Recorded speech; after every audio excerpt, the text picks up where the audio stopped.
Coming up on this week's episode of the Irreverent Nerds podcast, we sit down with return guest Lars Desenza of the At Technicity podcast to talk about the final 2 episodes of Star Trek Picard, Vox and The Last Generation. All that and more coming right after this.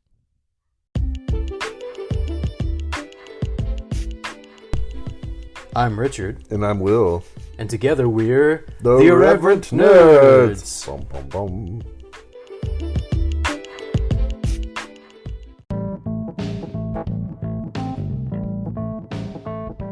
Nerds, I have some exciting news to share.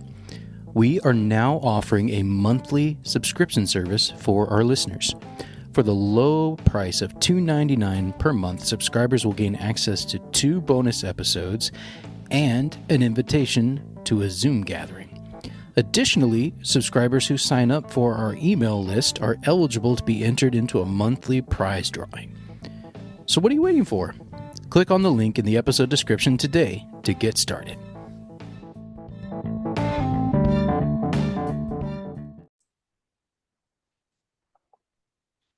Nerds. You gotta speak. Nerds.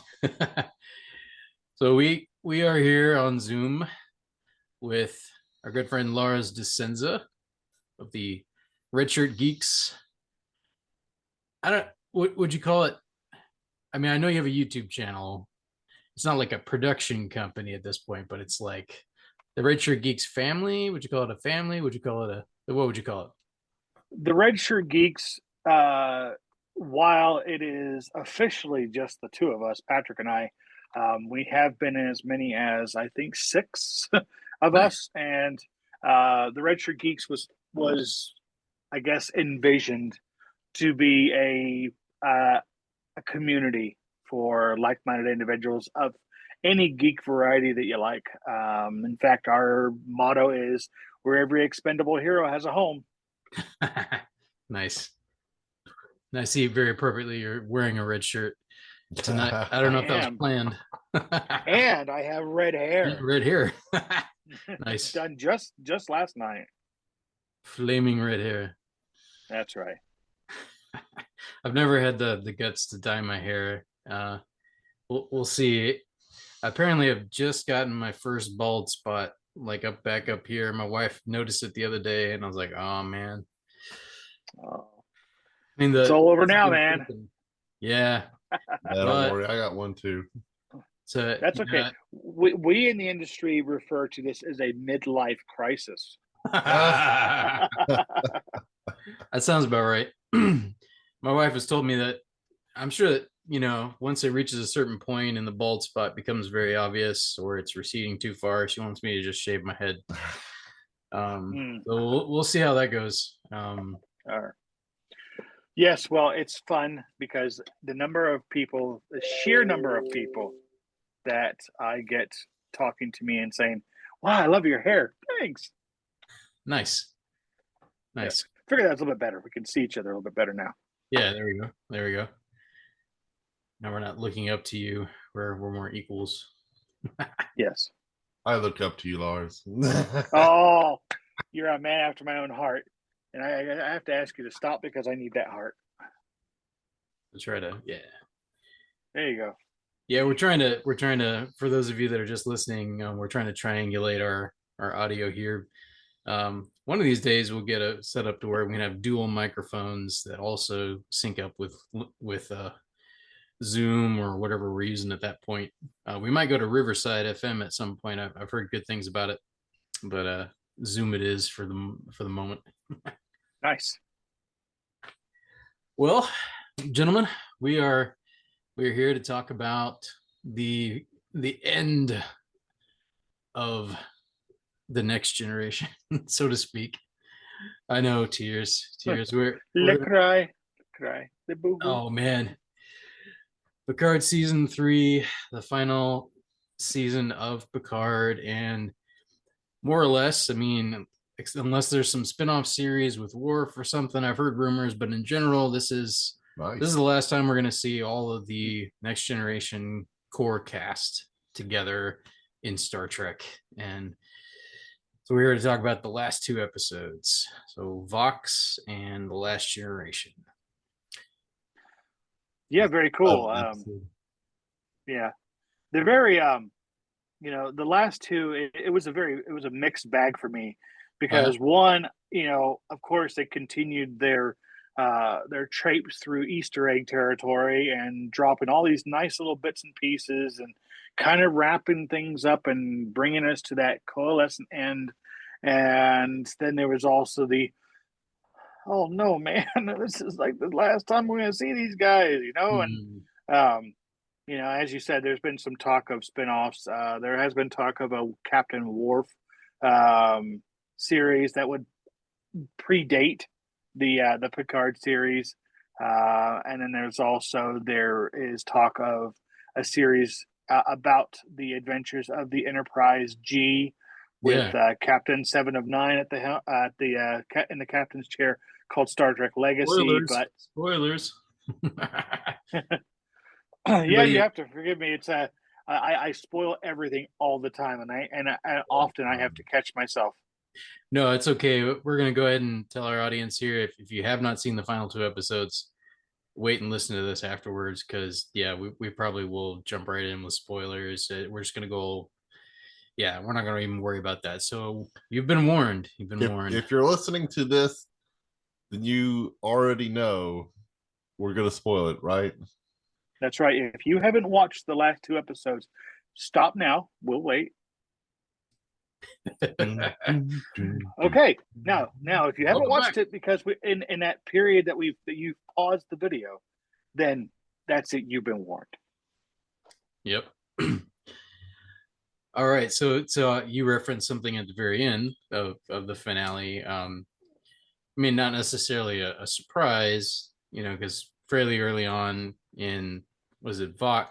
Well, I don't know. It might have been the midpoint, but Captain Shaw dies, so we assume Seven is probably going to take over. Although it's not necessarily a given.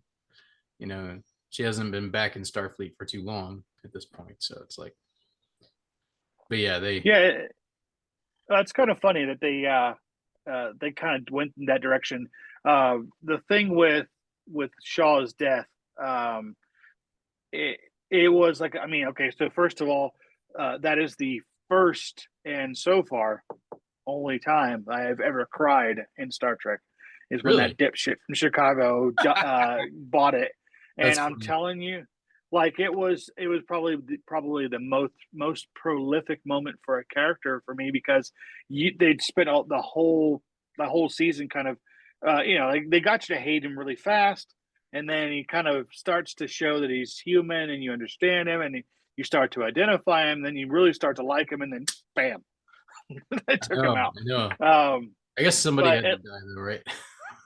True. The general consensus is that they had to take that character out of the mix because they wanted the last episode and a half to be focused on the TNG crew and Jack.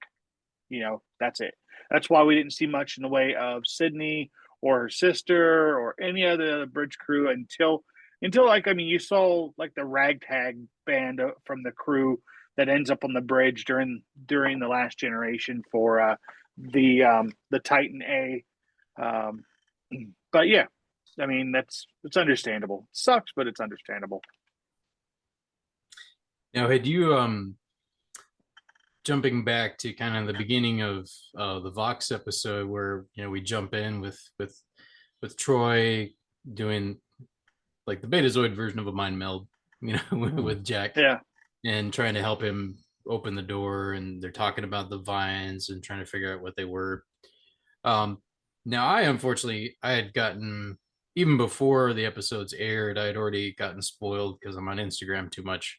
I'd already found out that there was a Borg connection. I wasn't surprised. I mean, so I'm like, did you kind of feel like me where they more or less telegraphed that leading up to the last two episodes there? Like, was it kind of wasn't really a twist necessarily? Like, I wouldn't say that it was super surprising, but I think it was more of course it's the Borg. situation. And not in so much like the oh my goodness, yeah, this is so cliched. It's the Borg. I mean, to be fair, yes, I guess they did telegraph it from episode one because pretty much everything we saw in some form or another was in the end credits from beginning to end. Of course, as the series went along, we saw more and more of those items that were there from the beginning actually show up on screen.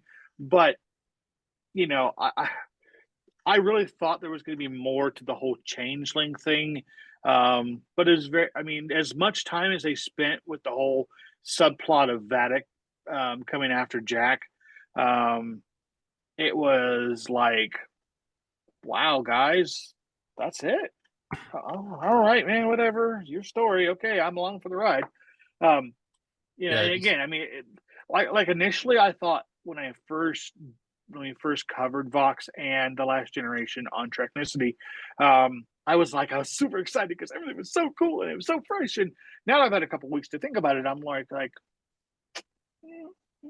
okay, whatever. Not going to be too critical about it because come on, it was the TNG reunion tour the entire season. Oh man. So obviously you finished with getting to see the NC-1701D, with the original saucer section still intact, back in action. I think I wrote in my notes at the end of which episode of Vox, Nerdgasm. Don't forget Worf's threesome. Oh, that's right. Yeah. Yes. Threesome. Did you hear yourself? It's like, holy cow, man. But of course, that goes to the whole thing of them making Worf the butt of the jokes. And they've done that. They've done that since, oh my goodness, when did they really start that? I want to say sometime in maybe Insurrection. Because when they're all experiencing the regenerative effects, and basically Worf gets super long hair and gets a giant Klingon pimple. They basically they started in on that one, and then in Nemesis, there was this whole thing where they starts off with Riker and Troy's wedding. Apparently Worf is drunk on Romulan ale, and he's complaining about Data singing Irving Berlin's Blue Skies. And then when they go back up to the ship, they're talking about, when they go to Beta Z, they all have to appear naked, and he's the one with the modesty issues, and it's like, what does he say? Does not appear naked. Yeah, and I'm like, what are you talking about, man? You got two dongs. So I would be like, they're flaunting it. He would be walking around. He would be the talk of the wedding. And wait, is this a feature of Klingon biology that I am heretofore unaware of? They have two penises.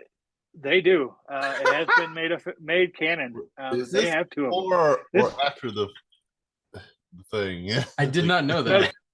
Yeah, this was actually, I think this was made canon after the discussion, because there's an episode of TNG where Worf, basically a container falls on him, kind of fractures his spine and makes him an invalid, and they go in and they're doing all this stuff, and they realize that Klingons have a lot of redundant organs, and apparently he has another redundant organ. And I'm still now. When I found that out, I was kind of like, how did Troy let him go? Wait a minute, man. But you could really go all night. Yeah, I digress. But the whole thing is that they make they use this as another opportunity to make Worf the butt of the joke. So he makes the comment about, and I make a threesome, and it's and then they allude to the fact that he was responsible for the destruction of the Enterprise E, because it has been made canon that Worf succeeded Picard as captain of the Enterprise E at some point in his career, and he was also involved either directly or indirectly with its destruction. See, I was wondering where that came from because like I couldn't think of any direct connection. Like, was that from like a video game or a book or like? Yeah, I don't even know if it was. I don't even know if it's like if it's been published, but through the magic of Star Trek lore, from the creators, who the people, the showrunners and whatnot, they've made certain things canon by including them, and that is one of them. Okay. I Yeah. want to say, I dare say, I want to say, I mean, if I'm wrong, I'm wrong, but I want to say that I heard somewhere that the destruction of the Enterprise E at Worf's command happened in a comic book. Okay. So, we may have to check that out. But yeah, that's kind of, I'm, again, they're taking the opportunity to make him the butt of all the jokes. I'm sorry, I'm still stuck on Cleon Anatomy. What about the women? Yeah, I was gonna say. Yeah, They like, have I don't know, man. they have redundancies as well. How does this work? We're gonna. I mean, I think I'm gonna have to, take the risk of being beaten to death during the mating ritual just to find out. All right, so let's get back on track a bit here. So what did what's everybody's thoughts on the? Because I had already heard the rumors about that something of the Borg was transmitted to Jack, and obviously you pick up on hints of that. Then they finally explain how that occurred. So essentially, it was like I think more or less they modified Jean-Luc's DNA in a way that 35 years ago they were saying was not detectable. So what were your thoughts on that?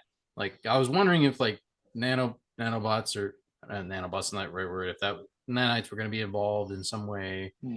Um, but yeah, this to me it made more sense, like what they did, the explanation they gave. Yeah, I mean, there's been a couple of instances where the showrunners of various shows have gone back and explained something that's been a mystery for a long time. Another good example is in season 4 of Enterprise.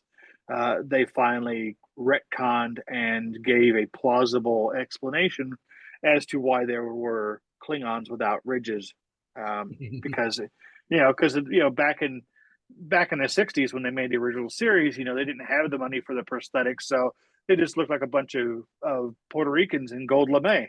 And I mean, that's because they basically, for the lack of a better phrase, they blackfaced a bunch of white actors, Yeah.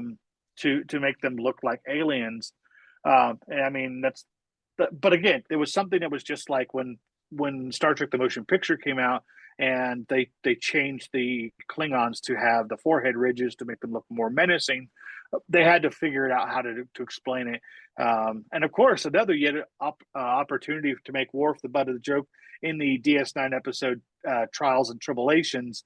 They go back in time to the time period of the episode Trouble with Tribbles, and they're like all looking at Worf like, "What do you mean those are Klingons?" And he says something stupid like, "We don't talk about it." Oh, Yeah, it was like they go, and then Enterprise season. Period in Klingon history or something like that. Yeah, basically. And yeah, so they went back and they were, through a good story, they explained that away. In Picard, them explaining that the Borg had introduced genetic changes, very subtle genetic changes, during his imprisonment as Locutus, served to make a really good explanation as to why Jean-Luc could hear the collective during the events of First Contact, and then also why through genetic procreation, Jack had his DNA modified because, of course, it was in his father. So, again, I think they did a really good job of kind of finding a way to explain something. It wasn't just a MacGuffin or a Deus Ex Machina. And yeah, I mean, I mean, in a way, you're kind of like, Oh, really? So great. He's a Borg transmitter. That's super. um, but but they did. I mean, they did it in such a way that they led you down the garden path. I mean, I remember the couple of weeks prior to them, like his origins being explained in Vox. The rumor mill was alight with the fact, like, where else have we seen something like this? Where else have we seen something that looks like somebody's possessed? Oh my goodness, he could be possessed by a paw wraith from Deep Space Nine. Oh my goodness, that could totally explain why he's acting this way, and why the changelings are after him, and yada yada yada. So they had everybody, even me. I was like, oh, I got it. You got me. And of course they turn around, it's like, psych. But yeah, I know. I mean, I think they did a really good job of coming up with a way to explain why he can do what he does. Yeah, and I like that. I do like that in this season they tie it back to what are arguably the two best episodes of TNG. Definitely in the top five, if not the top two. The best of both worlds, part one and part two. I thought that is cool that they tied it back to that, and and it I don't know if, like, in Picard's journey, I'm not entirely sure that he needed resolution, about the Borg, but I do like that in the series, like even some back in the first season, they explored more of that and more of his history of that. So I have appreciated that. But speaking of season one and season two, I couldn't help but think repeatedly while watching this season. I was like, but what about the new Borg? With Alison Pill's character, and she created this new species of Borg. Like, where are they? Yes, Where are they Borgatti. And where's Hugh? And where's like Wallace? Well, like, how could they not be aware of anything? It's like, yeah, they did explain why Borgatti and her crew didn't show up in season 3. I think I want to say it was the Borg Queen, explained that the Borg species that that basically show that were given provisional entrance into the Federation were from a different timeline. They didn't originate from where they are in this time, because it's only a couple of years since that all happened. And so they're kind of that, they use that to explain why they didn't show up. Realistically, it was budgetary constraints. And then also, I don't know if you recall, and I'm sorry if I'm going to continue spoiling things, but that's what I do. In season 1, they actually killed Hugh. He was on the Borg cube that Seven of Nine temporarily became queen of, and they killed him. They also, yeah, seasons 1 and 2 are things I try not to think about all that often, because despite the fact that it had some really cool elements, they were just not so fantastic. But yeah, I mean, and you're right. I mean, a lot of people ask the same questions. Where were this person? Where were they?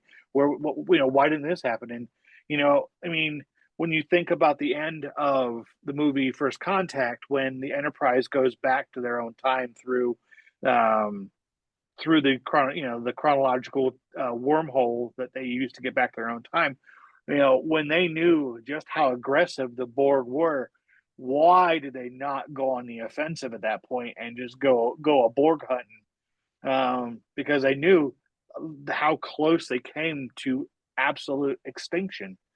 But again, I mean, it comes down to, you can ask 1,000 questions, and not all of them are going to get a reasonable answer.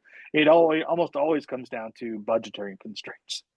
I mean, it's like you look at the episode Vox, and I can't remember the name of the class, but it's the class of ship that effectively started to replace the Galaxy class.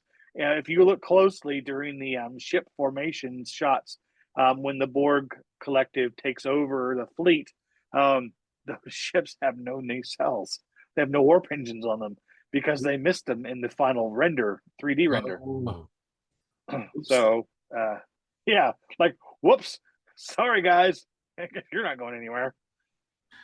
Yeah, that's a big miss. But yeah, with TV, I mean, this is obviously the way TV is done. A lot of times now, it is a little different because you have fewer episodes, higher production level. I think I was reading on Wikipedia earlier today. This series, like for the 10 episodes, each one had roughly $8 to $9 million budget. So effectively it comes out to like a $80-90 million movie budget, more or less. Although you get a lot more bang for your buck at the end of the day. You get 10 episodes, with, I think, movie level production quality for the most part, like for 80-90 million. I mean, that's granted. I don't know how they even measure profit off of an individual series nowadays with streaming and everything. So I don't even know how that shakes out. But about the quality, I watched the old episodes with when they introduced Locutus, and I just want to say that looks a lot better now. Oh yeah, because I want to say that in Best of Both Worlds, the 2-part episode where Picard becomes Locutus, I think they do have obviously they have the headgear on him. They have some of the like the body armor modifications and whatnot, but for the most part, his outfit was like a leotard. If you look closely enough, it's like an olive green or really kind of very dark colored a leotard that he was wearing, or a onesie or something like that. But and I mean, to be fair, yes, like the level of detail, the film like quality, the cinematic quality of these episodes, you can't ignore. But at the same time, I think in a way, it doesn't do some of the nostalgic parts justice, because we spent 7 years watching we spent 7 years watching the TNG with its production values. From season 3 onward, they got better for the most part, but still overall there was a general production value that they employed. And you like when they brought the Enterprise D back for this season of Picard, I don't know how you guys felt, but I really felt like it was like the difference between seeing something in SD and HD quality. Like you go back and if you watch TNG, even the re-upped version or the higher quality versions that you get in streaming and the new Blu-rays and whatnot, you still look at it and look at this one, you're like, wow, is that what it really looks like? I mean, is that like what it would have really looked like in real life? And to some degree, it's like I don't know. I mean, it's cool. I mean, there was the nostalgia part, and there was the fan service part, and the just sheer badassery that is the Enterprise D. But at the same time, you're like, that picture, like that that 3D rendering of that ship, it just did not, and it didn't look like it does in the series. And the bridge set itself was like, it looks like some guy just spent a shit ton of money putting together his own set, because it is like, I mean, the details are down to the minutia. I mean, I was like really cool, like when they, when he puts his hand on the LCARS display and all the lights come on, and they come on in sequence, and instead of just like all lights, because in the series it was just a piece of layered colored film over a light source, so that when it came up, it came on. It just came on. Whereas this one, of course, they're all computer graphics. So when he hits, they can control it in any way they want. So it lights up in sequence, and you're just like, yeah, that looks really cool. But it's not the same. I jokingly said to my broadcasting partner, Patrick, I said I would have laughed really hard if they had turned the lights on and the guy who was like, there's an old meme of some dude vacuuming the carpet on the Enterprise D bridge, and the caption says, was it join Starfleet? They said, it'll be see New Worlds. They said it'll be great. They said, and dude's literally sitting there like right in front of Picard's seat with a vacuum cleaner. And I'm like, that would have been so funny if he had, like, if they flipped the lights on and suddenly he's like, it's still there after like 35 years. Oh man! But I digress. I could. They threw in a little joke there that Picard's like, I realize now what I've missed: the carpet. Like, all the newer ones don't have carpet. Yeah, it's like, yeah, they're all like they're all sort of, you know, metal deck plates and whatnot. Yeah.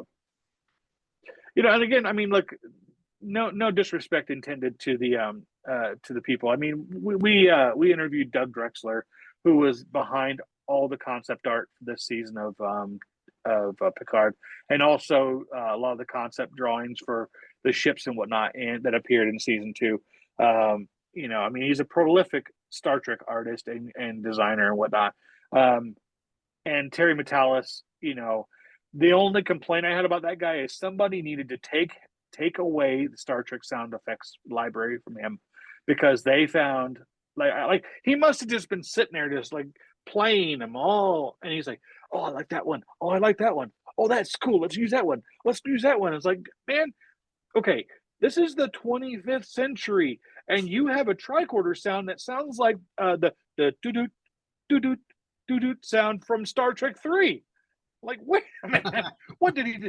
Is there like a collector somewhere who's like, hey man, do you want to put this you know, like a 150-year-old piece of equipment back into service? Yeah, let's do it. No, but again, no disrespect intended. It was great fun. As much nitpicking as us fans can do, I was thoroughly impressed with how this entire season coalesced and ended off. Yeah, I really enjoyed it. Like, now Will unfortunately hasn't gotten to see the episodes in between. Yeah, I'm still in season 2, but I did see the first episode or 2 of this season, and obviously the last 2 episodes. I thought it was a really good send-off. Oh, wait till you get to meet Sneed. Sneed. Oh yeah, Sneed. The coolest looking Ferengi that has ever shown up in a Star Trek series. Yeah. That's right. Yeah, like the truest form of a Ferengi. And I mean, come on, we've had the likes of Armin Shimerman and Max Grotechik being Quark and Rom as being like super awesome. Like, I mean, they were the funniest Ferengi I've ever seen in any production. Full stop. Yeah. And the character of Sneed is he is a Ferengi gangster. Yeah. And he does it with style. Yeah, no, I enjoyed that too. So, speaking of little Easter eggs, you've mentioned that a couple of times, like just how many Easter eggs are Shelby. Oh, don't get me started on Shelby. Oh my goodness. I think it was poor Shelby, man. Like, they ganked her. I think the phrase that Patrick uses, they fridged her. They fridged her in 2 shots. like, oh look, it's Shelby after 35 years of not seeing a character. Pop, done. Yep. Wow. Like, you guys suck. Yeah, and they gave the impression like it's like one of the big reveals, like the new technology that they're revealing there at Founders Day is like not Founders Day. What are they? Frontier Day. Founders Day. At Frontier Day is the entire fleet being synced up, and I was like, that's the dumbest thing I've ever heard. And but she, who apparently is not a changeling and is too old to have been assimilated, still thought it was a great idea. Yeah, again, that was. I mean, even Picard says it. Picard's like the one person who would be totally against the fleet having Borg-like tendencies is the one champion in it. Wait a minute. What's going on here? Oh, wait, maybe I don't feel so bad about her popping her, ganking her in that episode. Like I mean, we saw like how we saw the same thing in Battlestar Galactica. How well do you think that went? Oh man, Lars, we're coming up on a minute for our first section here, so I will have to pause it, and then we'll come back and finish up our talk here. Okay. So we'll be back in a few minutes.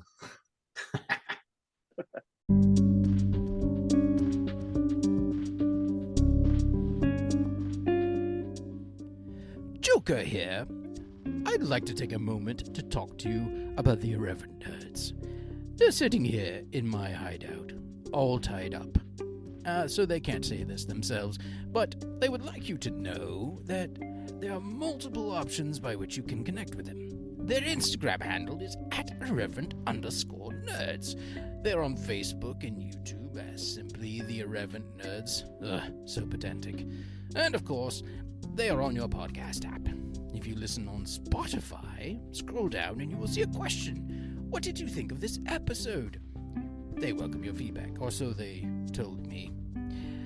They also post episode-specific polls and questions from time to time, so please feel free to jump in and give them your 2 cents while they're still alive.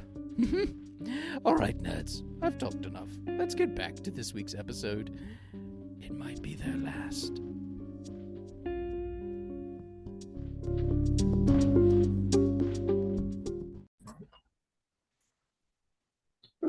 We're back, nerds. Back for second section of this recording session with Mr. You really need an on hold or like a intermission music, a real snazzy like jazz band going, I like jazz. Yeah, I can do that. Yeah, which is now podcasters for Spotify, but it has some pretty cool options. Like I really like the jazz music they have on there. Actually, we use a lot of it in our little segues and promos and stuff. So yeah, there will be a promo in between the 2 segments, and it'll probably have jazz music. So there'll be something snazzy. Very cool. Very cool. Yeah, occasionally, like in the past, I haven't done one in a while, but I would do like a little skit with like impressions and stuff. Because I have certain impressions I like to do. I do a pretty good Mr. Burns. From nice. Yeah, and so I'll do a back and forth between Burns and Smithers. Yeah, I can do Kermit the Frog reasonably well. It's fun. It's fun. But yeah, cool. I got one. There's one with Kermit still up on our YouTube channel. So you should check it out sometime. Yeah, and actually do a pretty good Mark Hamill Joker. Oh, nice. Yeah, I think so. Don't let Mark Hamill know that you might get an angry phone call from him. Oh, from Mark? No. Yeah. Mark too. He seems like one of the nicest celebrities out there. He seems that way. Like yeah, he does. I mean, yeah, he definitely seems like he just plays a grumpy old man on TV. I heard that now that Kevin Conroy has passed, that he won't do Joker anymore. It makes sense. His honor. That makes sense. Yeah. And Mark's getting up there too, so he's probably like, I'm gonna retire. But I like that. I like that. Is he? I made enough money. I think I'm good. Yeah. Oh yeah, I'm sure he's well, actually, I don't know. I guess it depends on what his contract was like with 20th Century Fox back in the day, because sometimes you don't get much. Like I heard James Cameron, like for Titanic, I think because of something to do with the way things were structured, even though the thing made like $2.2 billion worldwide, he didn't make much money, if any, off of it because of the way his contracts were. I think it was Titanic, one of the big movies he was in. He directed. He had to I think he had to forfeit his royalties or something, but he like, wow, all that money and you didn't make anything off of it. That's crazy. I don't know. Yeah, but I'm sure they're doing okay financially. Oh no, yeah, I'm sure he's fine. I'm sure he's made money off of other things, and I'm sure he's fine. Yeah. Yeah, his newest venture, it didn't quite. I don't think it's going to either. It didn't quite surpass the first Avatar, but it still did pretty damn good. It's like getting close to $2.4 billion right now. Like last I checked. I'm kind of nerdy Yeah, about that kind of yeah. stuff. I'll take 1 percentage point of that, and I think I'm good. Yeah. I hear that. I hear that. You think about how many people are involved in making a movie, though. Like you just look at, they'll show at the end of a film sometimes like this employed 10,000 people. And you're like, once you spread that much, even though it seems like a lot of money, once you spread it out across like 10,000 people, not to mention, the executives and all that, then it really isn't as much as you think. I guess it's a good thing in the future they don't have money. So yeah, oh, yeah, that's right. That's right. Even though they often act like they still have economic structures, like yeah. It's just like Scotty's line in the Undiscovered Country. Well, that's good. I just bought a boat. Really, with what? Yeah. Did you go back to the barter system, Scotty? Yeah. Did you go back and leave the formula for transparent aluminum to one of your ancestors? Mm-hmm. No, he left the formula for an amazing scotch with a hint of some. What's one of the whiskeys that is in Star Trek? I can't think of. Well, I mean, there's Aldebaran whiskey Yeah. that he had with and when he showed up in the episode of Relics. But okay, so way off topic. If Scotty had his own line of scotch, I'm pretty sure it'd just be called No Bloody A, B, C, or D. Yep, there you go. And it would be promoted by Nick Offerman. Of course it would. Yeah. Yes, the man who defines classic masculinity. Lagavulin whiskey. Yeah, Nick. Yeah, very much side note, but he'd be cool in Star Trek. I would love to. Yeah, he's a cool guy. Anyway. Oh yeah, absolutely. So getting back to our topic. So I have a note here. Picard, once the assimilations start happening, it's the old farts versus the whippersnappers. Like everyone 20, that was a little specific. Like everyone, I mean, they had a reason behind it, but everyone 25 and under got assimilated through the transporters. But I guess, was it Crusher explained it as the stop growing. The point at which your cognitive development more or less the cerebral cortex stops developing. Well, okay, so my thoughts on that. One, my first thought was I had this vision of it being like West Side Story, the Jets versus the Sharks. You got like the young officers versus the old ones, and they're like, they're coming along, creeping along, snapping their fingers. Yeah. And then the other one was I would have loved. I think I would have died happily if like there was even just a voiceover of Dr. McCoy, with the see, I told you those things were no good. Yep. No, that would have been funny. I mean, don't get me wrong. The concept itself of how the Borg would have played the long game doing that was pretty neat. I thought that was pretty cool. But at the same time, you're just like, wow. Wonder how they're gonna back that one out. Otherwise, it's going to be this like, oh wow, man! I bet there's going to be a lot of people a lot of people getting smoked in this episode. No. They come in, with the modified phasers that are modified with the transporter tags, and it's like, oh yeah, I want to be pissed off at that, but it was pretty clever. That's pretty cool. I was like, I'm like, where was that all this time? Yeah. Yeah. Transport someone somewhere else. I mean, I guess I could only transport them to another area of the ship, but still. Yeah, but it's so funny because you think about the concept, it's like, wow, nobody thought after like since the whole incident with an insurrection, nobody thought of transporter tags and like marrying up a gun with them so that you're not killing people. You're just kind of, popping them somewhere else just temporarily. Yeah. Yeah, and it's like, well, transporter tags are really expensive. Well, what do you mean expensive? Because I thought there was no money. Wait a minute, guys. Something's not adding up here. Either you don't have money or you do have money. Well, we have Federation credits. Okay, so do you have something that you exchange for goods and services? Well, technically, yeah, but it's not money. Well, what is it then? Stop. Just stop, okay? You don't have to sit there and convince me that the future is better because you guys might still use cash. I don't care. Sorry. Yeah, well, I think the writers over the years have probably wished that Roddenberry hadn't come up with that one because it's really hard. I'm sure it's really hard to write certain episodes without money involved, at least with the Federation. Obviously, you can throw the Ferengi in there, and they use money, and other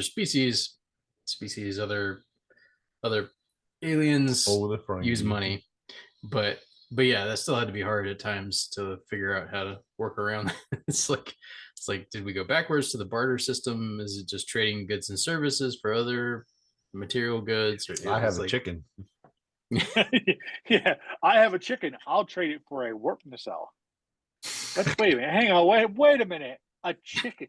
No, hey, first of all, this chicken is awesome, and they bring out like the chicken, like the rooster from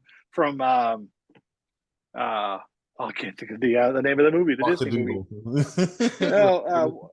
Or Chicken Run, How about that from Chicken Run? It's like, wait, is that Mel Gibson? No. What was that? I think somebody grabbed the wheel and just went, just steered us way off course. But that's okay. Yeah, well, when Mel Gibson, if Mel Gibson comes up in a Star Trek conversation, something went off the rails. Yeah. I could have seen him, although theoretically speaking, I could have seen him as the big bad guy of the season. Oh man, Mel Gibson in Star Trek. That would have been interesting. I will say that. I mean, it's not a Mel Gibson performance, but it's a Mel Gibson character. In Mad Max Fury Road, like Data could have just like when he goes all badass and like starts Return of the Jedi and the flight through the Borg cube, he could have grabbed a can of spray paint and just went, "Witness me!" Yeah. Oh man, yeah, that was kind of fun. Where Data was having fun for not necessarily the first time, but close. Speaking of Data, like, how did you guys feel about the new and improved Data? Like, I have mixed emotions about it. I liked him. I didn't know he was back. I want to say my thought was, tell me you're sick and tired of gold body makeup without telling me you're sick and tired of gold body makeup. Well, I mean, look, it was great that Brent Spiner was returning as some character. They teased that it would be lore for the entire series.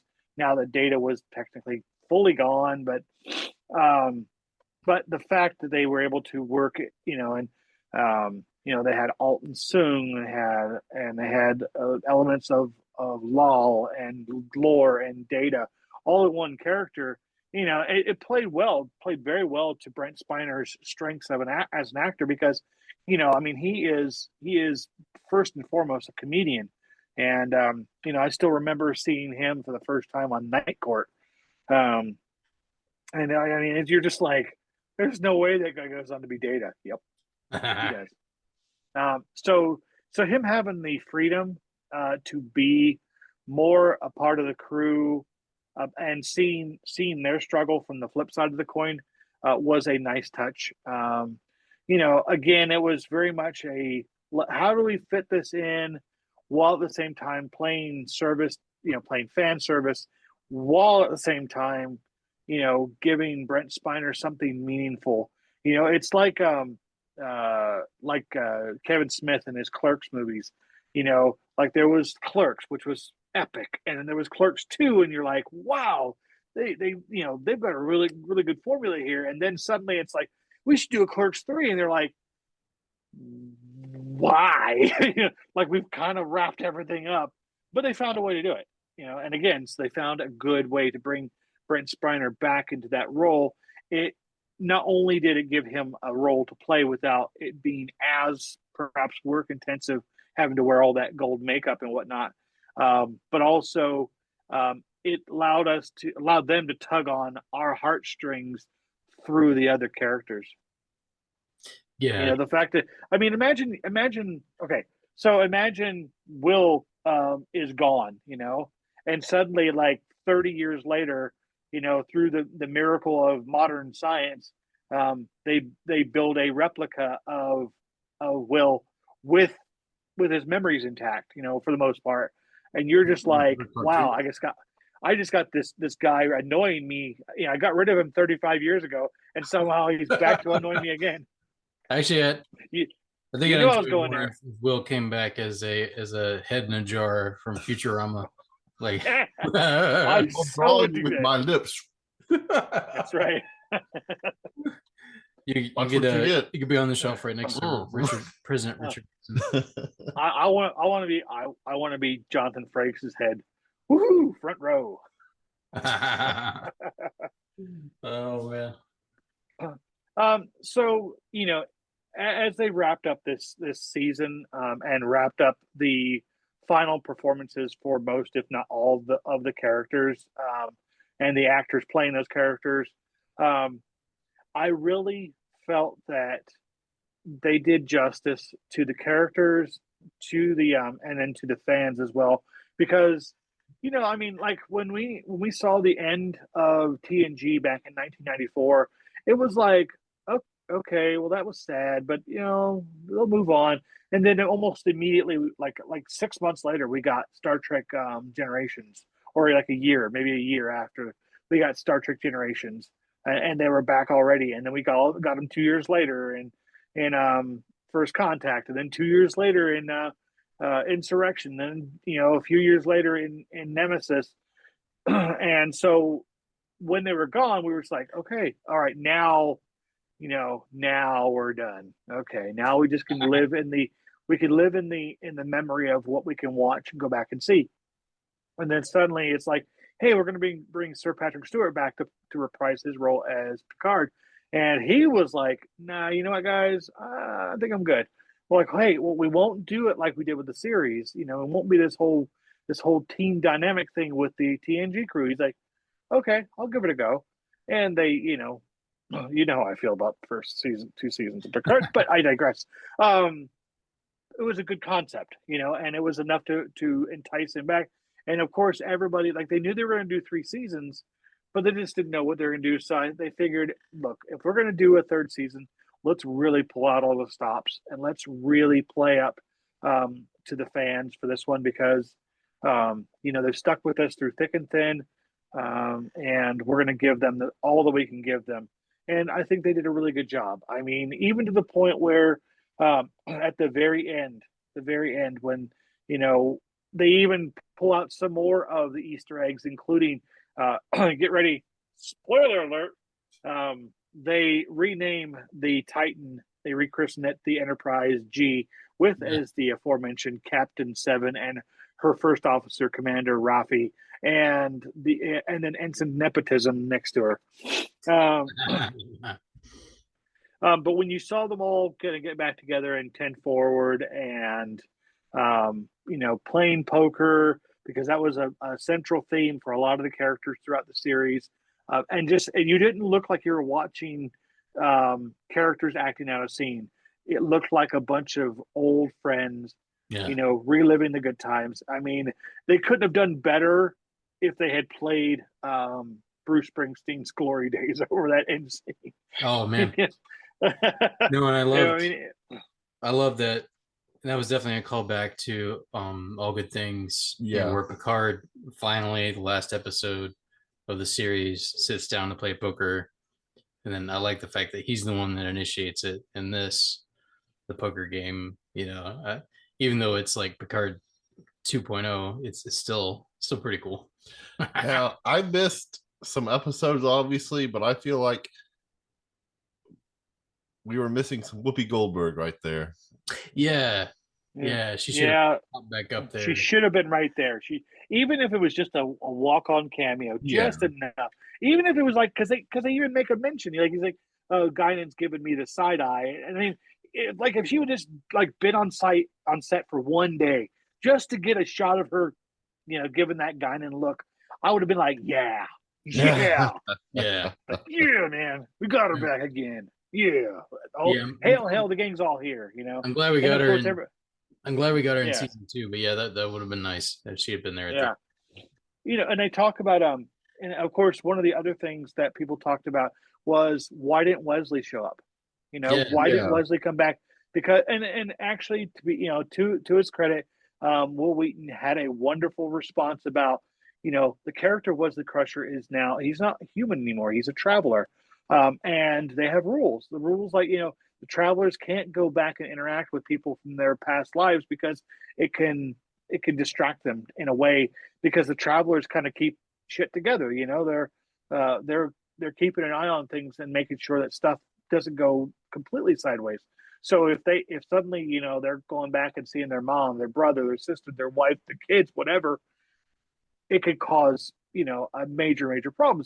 So if nothing else, if it's just for headcanon, that was a really good explanation. And then they do this whole thing at the end where they had the mid-credit scene, and you see Ensign Nepotism. I mean, Jack Crusher unpacking his bag in his quarters and whatnot, and suddenly we get the spoiler alert. We get the return of Q, who was supposedly dead at the end of season 2, and it's like, oh, cool. That leads us into something.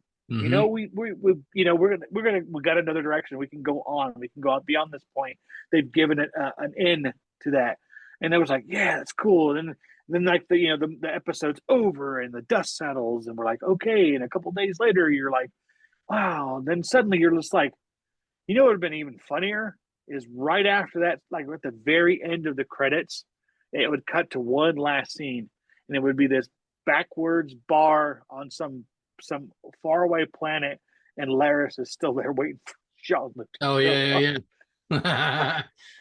I've seen quite a few memes about that. It's like things they forgot. Yeah, like wait a minute. Yeah. We just last week we did an episode for Technicity. We wrapped up season 6, and what we did is an all Picard series coverage.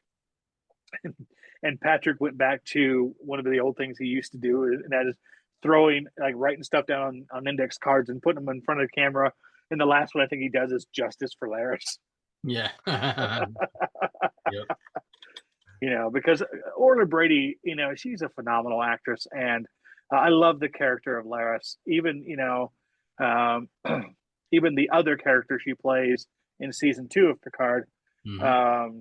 And I just felt like, wow, we were so caught up in nostalgia and wow, in Picard and the Crusher and their son. Oh, they're all together now, and yay, we're a happy family. And meanwhile, we go back and remember, oh yeah, Jean-Luc is a piece of garbage. Yeah. He leaves his girlfriend stranded on some planet. Like, wait a minute.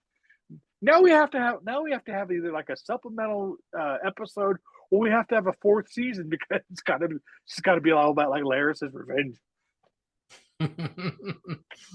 Oh, yeah. I guess I'm sure it wouldn't surprise me if they talked about it, and then maybe they just thought like, hey, this would take away from like the final where it's like, father, mother, son, and then Laris, dad's girlfriend, so they may have talked about it, but yeah. Oh, that would be too realistic. It doesn't seem fair to her. Hey, Paul, I guess you just left to wonder. What about your girlfriend? Like, you just you see his look on Jean-Luc's face. It's like, well, I'm getting old. Oh, my liver. That's your back. Oh, Son, my liver. This is my girlfriend. No, Dad, I don't. No. I'll never call her mom. Oh man.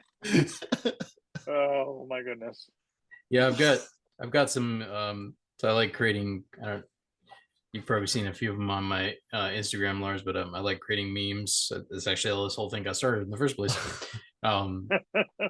Yeah, like before the podcast, there were memes. But no, I've definitely got some meme fodder. Someone else has probably already created these, but yeah, there's some good quotes in here. But one that might make some good meme fodder. I think I heard somebody else poke fun at this, but how anthropocentric or ethnocentric parts of the episode are, where like at the beginning of the final episode, Beverly's like, if Earth falls, everything falls. I'm like, a bit much. Like, yeah, like I'd be like, suddenly I'd be like, if my character was there, I'd be like, so what are you saying there, Beverly? Everything revolves around Earth. Didn't they kind of like disprove that, like back in the Renaissance times? It's like Copernicus. Yeah. Which?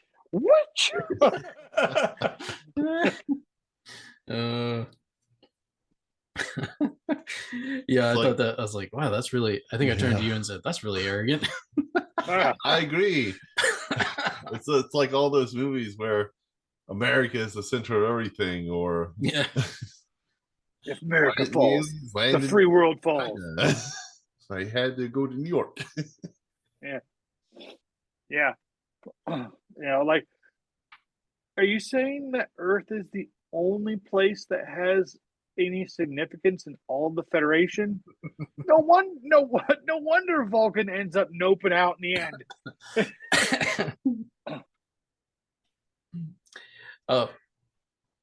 So I was looking down at my notes here, getting back to somewhat more serious elements of the episode. I was trying to recall, because when we finally get the conversation between Picard, aka Locutus, and the Borg Queen, she's obviously in very bad shape, and she essentially blames him for the demise of the Borg. And I was racking my brain, like trying to remember, like, does this go back to First Contact? Like, did he send a virus? I was trying to recall. It was like she's holding him responsible for that, and I was trying to remember within the canon, like, was he like? It happens. It definitely happens. But spoiler alert, not by Picard. Yeah, wasn't it? In the Voyager finale, it is Admiral Janeway who poisons the Borg Queen, and the thing is, of course, it's just like everybody's like, oh yeah, man, she's totally mad at Jean-Luc. Yeah, this is the whole thing. Is she's gonna take his son, and she's mad because all this stuff happened. I'm like, lady, I hate to break this to you, but I think you got the wrong one. Oh, I don't want Locutus anymore. Yeah, I got that back in First Contact. Okay, got it. You wanted Data, you couldn't have him. And now, crotchety old man Picard shows up. Hi, I'm here to be your Locutus. Pass. Hard pass. Yeah, because I wonder, like, because I know obviously the finale of Voyager, it kind of bounces back and forth between year 7 and that timeline, but then it goes into the future when she does all of that. So I was trying to think, like, would that have predated or postdated this event? Like, because she's obviously older, but I'm trying to remember if they said how much older everybody was at that point. Like I don't recall. Chakotay has died right at that point, and like, yeah, justice for Chakotay. Yeah.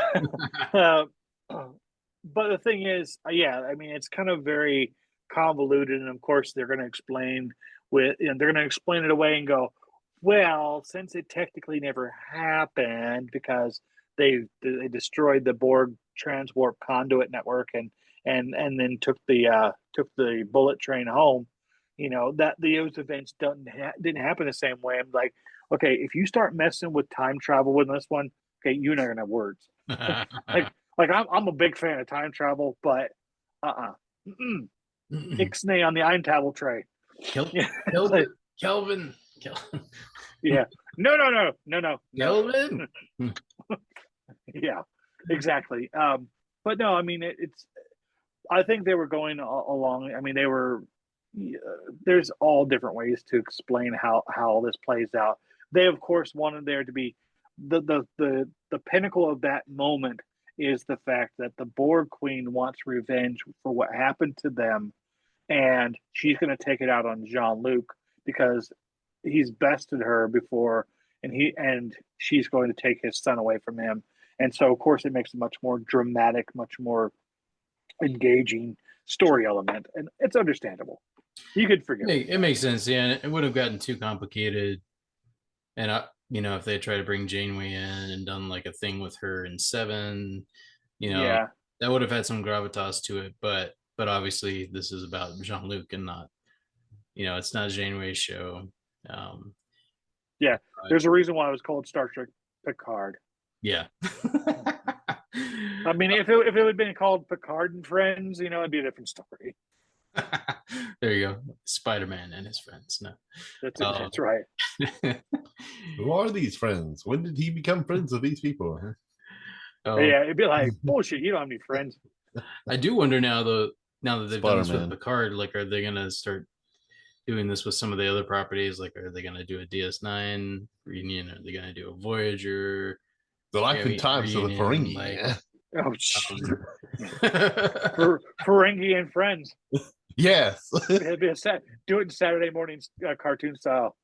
Well, they do season 5 of Enterprise. What else are they going to pull out of the not mothballs, but like, well, I think they're obviously they're winding down Discovery, but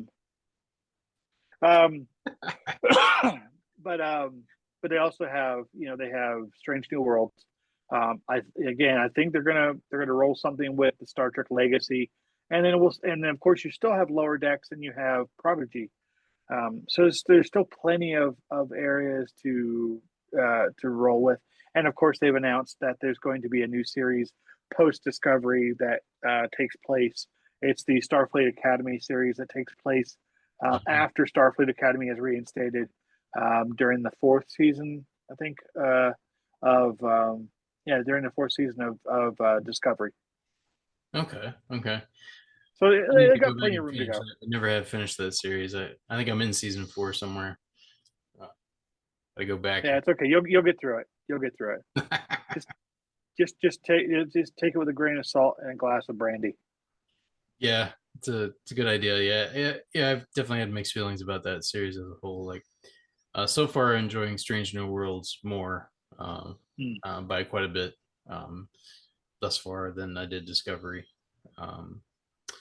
Yeah, I did like some of the things they did with the Klingons in the first season or so, but then they kind of just threw that out the window, and they didn't develop it much more. Which is unfortunate. Anyway, yeah, another topic for another time. Let's see here. Trying to think of some of the other notes.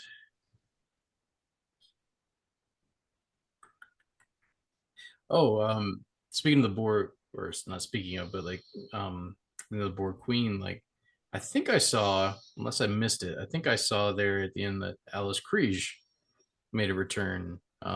Is that correct? Like, I think I saw that in the credits at the end of those. Yes. Yeah. Alice Krieg did provide the voice for the Borg Queen. However, it was somebody else in makeup. Yeah, I thought it didn't look like her to me. Okay, it was just her voice. That's cool. Okay. Yeah. And I thought the woman who sadly passed away, I know you know that, who played the Borg Queen in season 2. I thought she did an excellent job.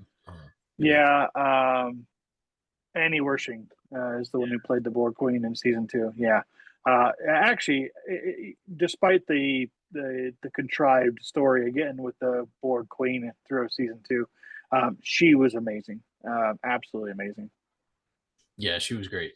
Yeah, I thought very solid job.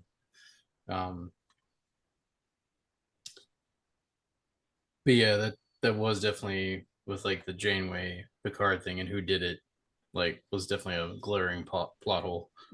He was like, "Wait, oh, now we know how the Enterprise got into the Borg cube. It went through that plot hole." Yeah. Yeah, that's some fancy flying in there. Like, and I love another Easter egg, but it was definitely a fan service moment. But I got excited. Like Troy gets to take the helm again, and then she doesn't crash. She saves the day. Justice for Troy. Yeah, exactly. Yeah, you know they did that on purpose because they're like, see, she flew again and she didn't crash the ship. In fact, she did the badassery move and sit there and like skidded into place. Yeah. A little bit ridiculous, but it was great. It was still great. I was like, that's nice. But no, that I like that it was the same saucer section too. So it was at least that part of it was it was the one she crashed. Yeah. I think it would have been unfortunate if she had crashed a second time. Crashed it again. That's it. That's it. Geordi would like lose his shit at her. That's it. Do you realize how long it took me to get that thing off the planet? No more. Get off my. Yeah, Geordi's like, get out of the seat. Yeah, exactly. I did notice that Reading Rainbow is not wearing his visor this time around. Oh yeah, that goes back to he hasn't had a visor since I need to go back and watch some movies. Yeah, he hasn't had his. I think the last time he actually wore his visor was in Star Trek Generations. Yeah, he gets the implants. I guess implants. Yeah. I guess the right word. The cybernetic eyes for First Contact, and every time we see Geordi after that, he has his eyes. I miss this. I need to go back and watch that. First Contact. Oh yeah, absolutely. Yep. By the way, in my opinion, First Contact is my favorite Star Trek movie. It's always kind of been a toss between Star Trek's 2, 6, and 8, but 8 is definitely top of the list for me now. Are you sure that your favorite's not the one where they go back and save the whales? No, that's just funny. And it was nice, on that note, I do like the bit in the second season of Picard where the same punker played by the same actor is on the bus with Seven and Rafi. Yeah, that was great. I liked that callback. Like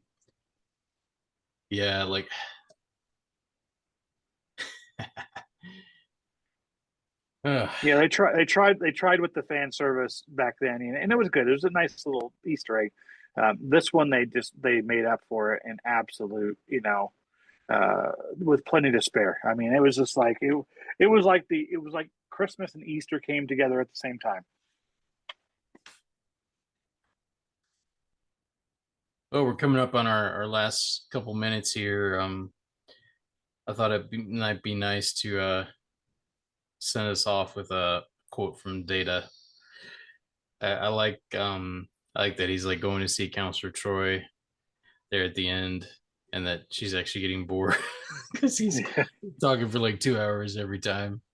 But no, I like what he said. Like he's talking about seeing a cat, and that reminds him of Spot, obviously, and he cried or weeps. He says he weeps for the first time for him, obviously, and that was cool. Like getting to see Data show that side, and he says, "It seems being human is just as difficult as the desire to be human, and infinitely more complex than I imagined."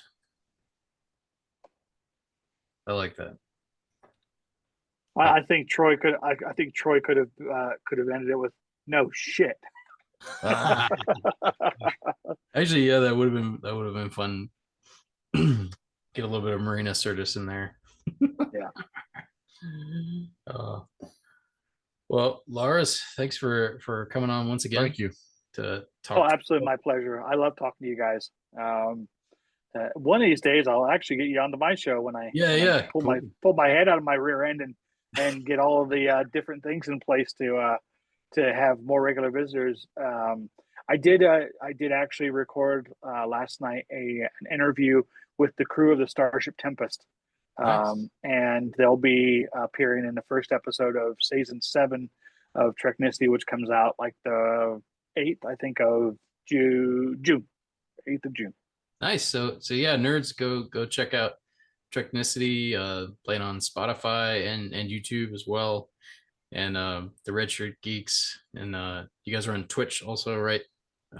We are, yes, we are. Oldman Gaming, right? Yeah, we are retooling that into OMG because I think Old Men Gaming just doesn't sound as interesting. But still, yes, we're on Twitch at Red Shirt Geeks. RedShirtGeeks.tv is take you to our YouTube channel, and of course, we're all over other social medias like Twitter and Instagram as Red Shirt Geeks and Treknicity. Yeah. All right, Lars. Thanks. Till next time, my friend. Sayonara.